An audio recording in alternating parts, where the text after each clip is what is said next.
अधिक जोश में आप सब हैं। यहाँ कार्यक्रम की विधिवत रूप से खड़े हो अभिनंदन करें, जोरदार करतब ध्वनि के बीच आज कार्यक्रम भारत रक्षा मंच के 24वें स्थापना दिवस पर हिंदू धर्म योद्धा सम्मान में कॉन्स्टिट्यूशन क्लब ऑफ इंडिया रफीबाग नई दिल्ली चौधरी का जो कि joint secretary red cross society है, आप भी दीप प्रज्वलन के साथ जुड़े।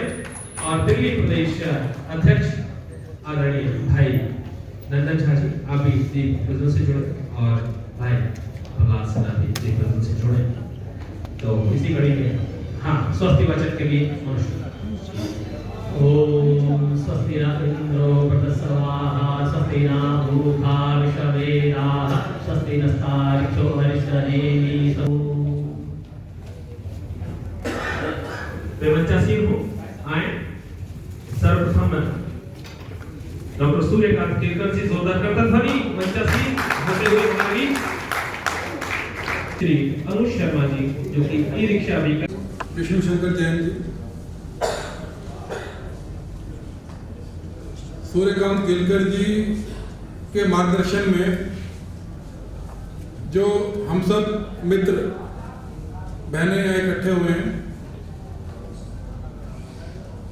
हम लोग आज 14वें स्थापना दिवस के उपलक्ष्य में इकट्ठे हुए हैं। और जो हिंदू धर्म योद्धा सम्मान है, इसमें जो हमारे भाइयों ने कुछ बड़े काम किए उनको सम्मान देने का दिन है। मैं जब यहाँ आया तो मुझे ध्यान था कि मुझे यहाँ बैठना है, पर फिर पता लगा कि मुझे यहाँ बैठना है और अब आखिरी में बोलना है और समय की कमी की पर्चियाँ 8-10 पड़ी। मैं अपनी बात कितनी छोटी करके और नए विषय पे या अलग विषय में करके खत्म करूँगा। मित्रों, दुनिया में लगभग 700+ करोड़ लोग रहते हैं, जिसमें 140 करोड़ लोग भारतवर्ष में रहते हैं। और अगर मैं दुनिया की पॉपुलेशन में अगर कैलकुलेट करूँ, लगभग 18% हिंदू हैं। उसमें हमारे देश में भी, अन्य देशों में भी। और जब हम बात करते हैं भारत रक्षा मंच क्या सोचता है बांग्लादेश, पाकिस्तान या अन्य देशों से, या देश के अंदर भी हमारे खिलाफ जो काम चल रहा है, उसमें एक विषय मेरे को ध्यान आता है। मैं इस मंच के माध्यम से 2 मिनट में वो विषय बताना चाहूँगा कि जब हम घर के अंदर कुछ काम करवाते हैं तो कोई पप्पू आता है, कोई टिंकू आता है। जब हम कहते हैं अपना आई कार्ड दे तो रईस होता है या कुछ और नाम होता है। जब हम बाजार में जाते हैं तो लाइन में आम बेचने के लिए 50 गाड़ियाँ खड़ी होती हैं। जब बाजार में जाते हैं वो आम मान लो 60 रुपये मिलता है, वो 80 रुपये बेच रहा होता है, सारे 80 रुपये बेच रहे होते हैं और हमें पता ही नहीं होता। वो ऑर्गेनाइज करके पीछे से एक ट्रक भर के लाते हैं और अपने पप्पू, बबलू, टिंकू को लाइन में खड़ा कर देते हैं। कर क्या रहे हैं? वो हमारे खिलाफ आर्थिक रूप से एक आंदोलन छेड़ के खड़े हैं कि किस तरह से हम लोगों के जो भाई हैं, हमारे ऐसे व्यापारी हैं जो हिंदू, जिन्होंने इतने वर्षों में कुछ काम खड़ा किया, उसको खत्म करें। आपको एसी रिपेयर कराना है, वही लेबर आएगी। आपको बाल कटाने जाना है, आपको कपड़े सिलवाने जाना है, आपको लकड़ी का काम करवाना है, आपको बिजली का काम कराना है, कुछ भी करना है, प्लम्बर चाहिए, ये चाहिए। उन्होंने वहां पर अपने मदरसे में स्कूल ही खोले हुए हैं। स्किल डेवलपमेंट की जो बात चल रही थी, ये स्किल चला रहे हैं।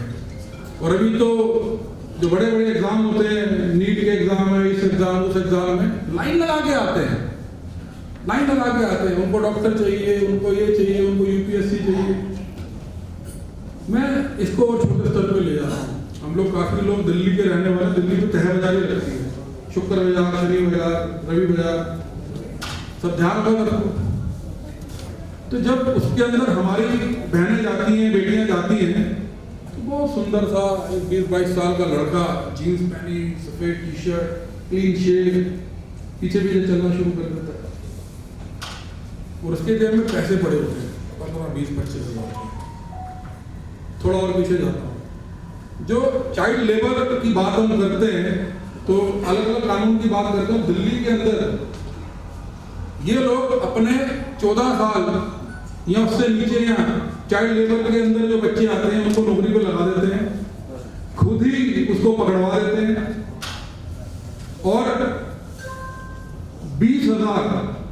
सरकार देती है, 20,000 जिसके यहाँ पकड़ा जाता है वो देती है।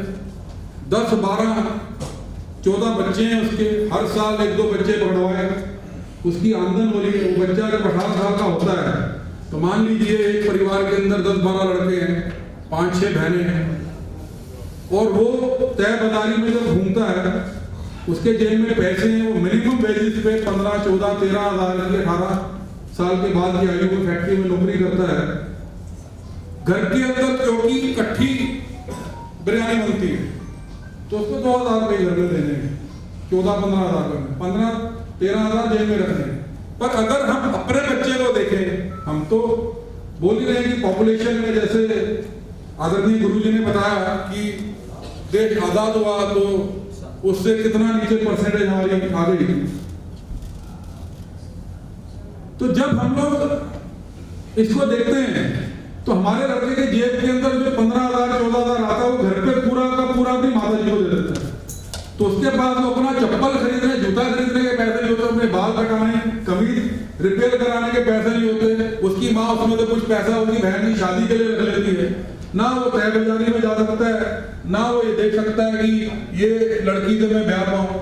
जब एक छोटी बच्ची बाजार में जाती है और लव जिहाद का शिकार हो जाती है, जब उसके पीछे जाते हैं तो पता लगता है कि क्या हुआ। और वो जो जीन्स, टी शर्ट और क्लीन शेव में घूम रहा है, उसकी दाढ़ी आ जाती है, उसका पजामा टकने तो ऊपर हो जाता है और सिर पे टोपी हो जाती है और वो लड़की गायब हो जाती है। तो मैं इस मंच के माध्यम से आदरणीय गुरुजी के आशीर्वाद से भारत रक्षा मंच के मंच से बताना चाह रहा हूं कि जो हमारे खिलाफ आक्रमण हो रहा है वो आर्थिक रूप से बहुत बड़ा आक्रमण हो रहा है।